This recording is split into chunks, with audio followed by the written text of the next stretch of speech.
Assalamualaikum warahmatullahi wabarakatuh. Hi, have nice day for all. How are you today? Ustazah harap semuanya selalu dalam keadaan baik. Nah, teman-teman semua, Ustazah hari ini senang sekali. Ustazah akan kembali menambah kosakata dan ilmu pengetahuan teman-teman dengan belajar bahasa Inggris bersama. Bagaimana, sudah siap semuanya? Ustazah harap semoga semua teman selalu diberikan semangat dan antusias dalam menuntut ilmu. Nah, agar Allah mudahkan aktivitas kita hari ini untuk menimba ilmu bersama-sama, yuk kita sama-sama berdoa ya. Let's pray. Sikap berdoa, tangannya diangkat, kepalanya ditundukkan. Bismillahirrahmanirrahim. Raditu billahi rabba wa bil islami dina wa bi muhammadin nabiyya wa rasula. Rabbi zidni ilman warzuqni fahman. Ya Allah, berikanlah aku ilmu dan pemahaman. Amin. Are you ready? Nah, mudah-mudahan teman-teman selalu siap ya. Hari ini Ustazah mau ajak teman-teman untuk berdiskusi mengenai descriptive text. Nah, sebelum ke pembelajaran inti, seperti biasa Ustazah mau mengajak teman-teman untuk berdiskusi mengenai materi tema kita. Di 2 pekan kemarin Ustazah sudah berdiskusi dengan teman-teman terkait tema besar kita, yaitu wirausaha.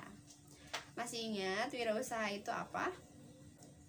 Yuk, kita sama-sama review atau mengingat kembali. Wirausaha adalah kegiatan memproduksi barang sendiri, kemudian menjual dan memperdagangkannya secara mandiri juga. Nah, sekarang subtemanya ayo belajar berwirausaha. Gimana ya caranya kita anak sekolah belajar berwirausaha? Ada yang mau informasikan? Tentunya banyak sekali bidang wirausaha yang bisa dilakukan teman-teman. Tadi wirausaha itu maknanya membuat produk sendiri, berkreasi, kemudian kita menjualnya. Nah, setelah diproduksi kemudian dijual. Misalkan teman-teman mau membuat produk, misalkan gelang tali, aksesoris lainnya yang bisa dibuat di rumah, atau misalkan teman-teman mau membuat sketsa atau gambar-gambar otomotif dan lain sebagainya, itu bisa diperjualbelikan kepada teman ataupun orang lain. Nah, kalau Ustazah di rumah, Ustazah sedang belajar berwirausaha atau mencoba berdagang di bidang tanaman hias. Nah, tentunya Ustazah tidak asal membeli terus menjual lagi, tapi Ustazah mencoba membudidayakan. Nah, membudidayakannya dengan cara menanam bibitnya. Kemudian setelah bisa dijual, nah Ustazah hias sendiri tanamannya, kemudian bisa diperjualbelikan. Nah, teman-teman, berwirausaha itu melatih jiwa kepemimpinan kita, keberanian kita, kesabaran kita, dan tentunya sosial kita. Kenapa sosial? Karena ketika kita mau mulai berwirausaha, tentu kita harus banyak berdiskusi, berkomunikasi dengan orang lain, sehingga orang lain tahu, oh ternyata ada produk yang kita jual dan apa manfaat dari produk yang kita jual. Nah, Ustazah harap teman-teman di rumah tertarik untuk berwirausaha juga. Coba diskusikan dengan ayah dan bundamu di rumah bagaimana caranya, atau bagaimana cara kita memulai wirausaha dari hal yang kecil. Nanti lama-lama teman-teman bisa melakukan hal yang besar. Sepakat mau coba? Oke, coba teman-teman diskusi dengan orang di rumah ya. Nah, langsung saja hari ini Ustazah mau menyampaikan materi tadi tentang descriptive text. Tentang apa? Coba diulang. Descriptive text.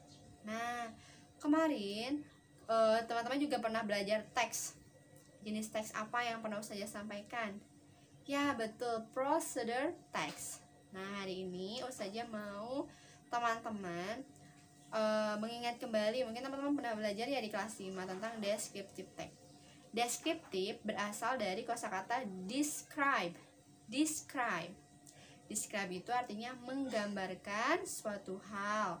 Bisa benda, bisa suasana, bisa tempat, bisa orang. Nah, digambarkan, diceritakan, dijelaskan. Itulah ciri dari deskriptif teks. Oke, Ustazah punya definisi dari deskriptif teks. Kita lihat ya, inilah definisi secara teori apa itu deskriptif teks. Kita lihat. Oke, deskriptif teks merupakan salah satu jenis teks dalam bahasa Inggris yang menggambarkan dengan jelas sifat-sifat yang melekat pada sesuatu, baik itu manusia, hewan, tumbuhan, maupun benda mati. Nah, dari definisi tersebut kita tahu bahwa deskriptif teks merupakan teks yang menjelaskan mengenai sesuatu hal. Nah, tujuan dari teks ini adalah memberikan informasi dengan jelas mengenai objek atau benda yang akan dijelaskan atau digambarkan kepada si pembaca. Jadi, dalam deskriptif teks, teman-teman membuat informasi bagaimana pembaca bisa seolah-olah melihat atau merasakan keadaan yang penulis rasakan. Oke, jadi dibuat sedetail mungkin informasi yang disampaikan di dalam deskriptif teks. Oke, dari pengertian tadi berarti teman-teman sekarang bisa menyimpulkan bahwa deskriptif teks adalah sebuah jenis teks yang isinya penjelasan atau gambaran dari suatu benda, bisa tempat, bisa suasana, bisa orang, di mana tujuannya agar pembaca seolah-olah melihat apa yang penulis lihat. Nah, kita hari ini mau praktek. Ustazah mau ajak teman-teman praktek membuat deskriptif teks. Nah, di sini ada kebahasaan atau struktur bahasa yang sering digunakan dalam jenis teks deskripsi. Kita sama-sama lihat ya. Nah, untuk membuat deskriptif teks, tentu teman-teman perlu mengetahui bagaimana sih ciri-ciri atau bagaimana isi dari deskriptif teks. Coba sama-sama perhatikan ya. Yang pertama, paragraf deskriptif menjelaskan atau menggambarkan sesuatu, baik itu benda ataupun suasana. Kemudian, paragraf yang ditulis sebisa mungkin dijelaskan secara detail dan rinci. Tadi dimana tujuannya agar si pembaca seolah-olah merasakan apa yang dituliskan oleh penulis, dimana melibatkan unsur indera seperti indera penglihatan, penciuman, dan sebagainya. Jadi maksudnya teman-teman bisa menjelaskan, misalkan menuliskan aku melihat, aku merasa, tuh seperti itu. Kemudian yang ketiga, pada saat membaca teks tersebut, pembaca seolah-olah bisa merasakan langsung apa yang digambarkan di dalam teks. Misalkan teman-teman mau menggambarkan kondisi ruangan sekolah. Nah, di ruang sekolah misalkan catnya berwarna putih, kursinya berwarna hijau, lalu ada berapa kursi, terus teman-teman bersama siapa, nah itu digambarkan. Kemudian yang keempat, menggunakan bahasa yang sering dipakai dalam kehidupan sehari-hari. Jadi, gunakan struktur bahasa yang mudah dipahami oleh orang lain. Kemudian yang kelima, mengandung kata keterangan baik keterangan tempat, cara, dan sebagainya untuk memberikan informasi tambahan mengenai suatu objek agar lebih jelas dan mudah dipahami. Seperti keterangan tempat, misalkan di sekolah, di lapang bola, di pantai, dan lain-lainnya. Biasanya disimpan dalam judul. Ketika teman-teman mau menggambarkan sesuatu, pasti judulnya mendeskripsikan hal yang akan diceritakan di dalamnya. Kemudian menggunakan metafora atau bahasa kiasan. Nah, bahasa kiasannya tidak perlu berlebihan, jadi sederhana saja. Terakhir, menjelaskan ciri-ciri fisik objek dengan terperinci seperti bentuk, ukuran, warna, atau keadaan suatu objek yang ingin digambarkan. Ustazah ingatkan kembali, ketika teman-teman membuat teks deskripsi, pastikan jelaskan sedetail mungkin agar pembacanya tertarik untuk membaca hasil tulisan kita.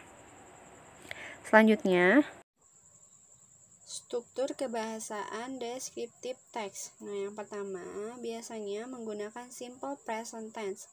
Simple present tense merupakan kegiatan yang saat itu dilakukan atau kegiatan yang benar-benar terjadi. Jadi, dalam membuat teks deskripsi harus memberikan informasi yang faktual atau fakta.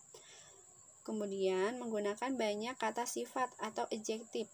Nah, tadi misalkan menjelaskan bagaimana suasananya, bagaimana ukuran bendanya, teksturnya, ataupun warnanya. Nah, itu adalah kata sifat. Kemudian terakhir menggunakan kata kerja penghubung atau relating verb. Kata penghubung di sini untuk saling menjelaskan ciri-ciri dari benda tersebut. Nah, saya akan menjelaskan satu persatu dari kebahasaan. Yang pertama, simple present. Teks ini menggunakan simple present tense karena kita akan mendeskripsikan fakta-fakta yang melekat pada suatu objek. Dan salah satu fungsi dari simple present tense sendiri adalah untuk menunjukkan suatu fakta atau kebenaran. Jadi pastikan ketika teman-teman membuat descriptive text, menuliskan informasi secara fakta sesuai apa yang dilihat, dirasakan, didengar, ataupun yang diraba. Terus yang kedua, kata sifat atau adjektif. Nah, fungsi dari teks ini karena untuk memberikan informasi dengan menggambarkan suatu objek, maka dalam descriptive text akan banyak mempunyai kata sifat. Nah, tadi kata sifat itu sifat dari objek atau benda yang dijelaskan. Contohnya misalkan big itu besar, small, ukurannya kecil, colorful, berwarna, dan lain sebagainya. Jadi di situ banyak menggunakan kata sifat. Kata sifat di sini bukan hanya untuk orang, tetapi sifat yang melekat pada suatu benda juga. Kemudian yang ketiga, menggunakan kata penghubung atau relating verb. Nah, kata penghubung di sini adalah kata kerja yang memberikan penjelasan kenapa kata benda yang menjadi subjek dari suatu kalimat. Contohnya is, jadi menerangkan adalah, misalkan rumahku adalah apa? Have, memiliki. Seem, terlihat. Appear, muncul. Dan kata kerja lainnya yang menjadikan penghubung atau menjelaskan sesuatu objek. Oke, alhamdulillah Ustazah sudah menginformasikan bagaimana ciri-ciri atau bagaimana cara membuat dari descriptive text. Nah, sekarang Ustazah akan memberikan proyek. Tugas teman-teman silakan menceritakan sesuatu, bisa benda, orang, tempat, ataupun suasana. Nah, di sini ada Ustazah lebih spesifik. Tugas teman-teman adalah menceritakan baik suasana maupun benda ataupun tempat yang ada di rumah teman-teman yang mau teman-teman ceritakan. Bisa seluruh ruangan yang ada di rumah atau salah satu ruangan, misalkan kamar teman-teman mau diceritakan. Silakan buat descriptive text tentang suasana di rumah teman-teman, minimal tertuang dalam 15 kalimat. Oke, 15 kalimat dimana terdiri dari misalkan teman-teman mau menceritakan, oh aku mempunyai kamar, aku sudah tidur sendiri, dimana kamarku catnya berwarna hijau misalkan. Lalu tempat tidurnya berukuran apa, bagaimana motif selimutnya, terus apa yang disukai teman-teman dari kamar teman-teman, silahkan ceritakan. Saya harap teman-teman bisa mengerjakannya secara mandiri. Boleh teman-teman menggunakan kamus agar teman-teman bisa mencari informasi bahasa Inggris atau kosakata untuk menyusun kalimat. Percaya diri itu kuncinya dalam mengerjakan tugas. Nah, Ustazah harap teman-teman selalu giat dan bertanggung jawab untuk menyelesaikan tugas teman-teman. Sepakat? Oke, silakan selamat mencoba membuat descriptive text tentang kondisi rumah teman-teman. Saja tutup, kita sama-sama tutup dengan membaca hamdalah. Alhamdulillahirabbil alamin, segala puji bagi Allah Tuhan semesta alam, amin. Have a nice day, see you. Assalamualaikum warahmatullahi wabarakatuh.